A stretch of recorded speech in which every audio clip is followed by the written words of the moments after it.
Welcome to one and all. రోజుకొక సందేహం Bible నందు everyday doubt in Bible classes స్వాగతం అండి. ఈరోజు మన అబ్రహాం గురించి చదివాక అనేక ప్రశ్నలు తలంటాయి. వాటిలో మొదట అబ్రహాంని ఎందుకు ఎంచుకున్నారు యెహోవా అనేది ఎక్కడ మనకు చెప్పలేదు. అలాగే అబ్రహాము అని లేదు, మొదట అబ్రాము, తర్వాత అతని భార్య సారాయి, తర్వాత సరాగా మార్చబడింది. ఈ అబ్రహాం అనే అతను ఎవరంటే నోవా నుంచి చూస్తే అతను 10వ తరం అతనండి. అబ్రహాం యొక్క తండ్రి పేరు తారాహు. వాళ్ళు కల్దీయుల ఊరని వాళ్ళ సొంత గ్రామం నుంచి కూడాను వాళ్ళు బయలుదేరి వాళ్ళు కనాకు తీసుకురాబడతారు యెహోవా ద్వారా.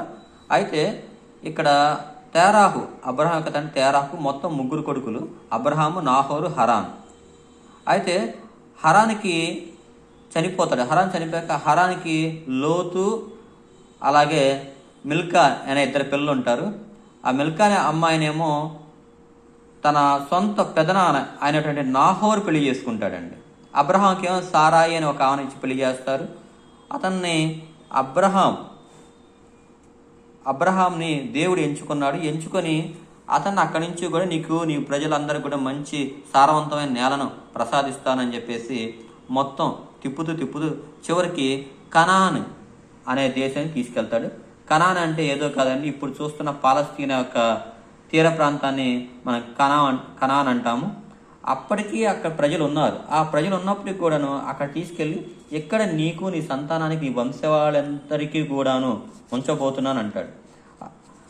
అది నమ్మని లేదా అంత నమ్మశక్యంగా కానీ అబ్రాహాం అడుగుతాడు, ఇక్కడ నా సంతానం అంతా ఉంటాడు, నీ సంతానం అంతా కూడా ఇక్కడే ఉంటారు, విదేశీయులై వారి సొంతం కాని దేశంలో అపరిచితులుగా ఉంటారు, అక్కడ బానిసలుగా ఉంటారు, 400 సంవత్సరాలు కఠినంగా బానిసలుగా శ్రమ చేయబడతారు, తర్వాత నేను వాళ్ళు విడిపిస్తాను, మళ్ళీ అఘోరియా ప్రజలు వచ్చి వాళ్ళని ఓడిస్తారు, మళ్ళీ వాళ్ళ చేతిలో వీళ్ళు కొంతకాలం బానిసలుగా ఉంటారు అని ఇలా చెప్పి అక్కడ అతను ఉండేట్టుగా ఒప్పిస్తాడు. కానీ దేవుడు అనేవాడు ఇలా వివాదాస్పదమైన భూమిని కానీ ఎందుకు ఎంచుకున్నాడు? ఇలాంటి ప్రదేశాన్ని ఎంచుకొని ఇప్పటికీ కూడాను ఆ పాలస్తీనా, ఇజ్రాయెల్ ప్రాంతాలన్నింటినీ కూడా చిచ్చు పెట్టి ఇప్పటికీ కూడాను ఒకరికొకరు నరుక్కుంటూ, చంపుకుంటూ, బాంబులు వేసుకుంటూ శాంతి అనేది లేకుండా పోయింది. ఇలాంటి ప్రదేశాన్ని దేవుడు ఎందుకు ఎంచుకున్నాడు? దేవుడు అనేవాడికి ఇలాంటి లక్షణం ఉంటుందా నాకొచ్చిన సందేహం అండి. ఎవరికైనా తెలిస్తే కనుక కామెంట్లో వారు సమాధానం ఇవ్వగలరు. అబ్రహాం మాత్రం ఆ ప్రదేశంలో అతనికి ఒక బలిపీఠాన్ని పెట్టాడు.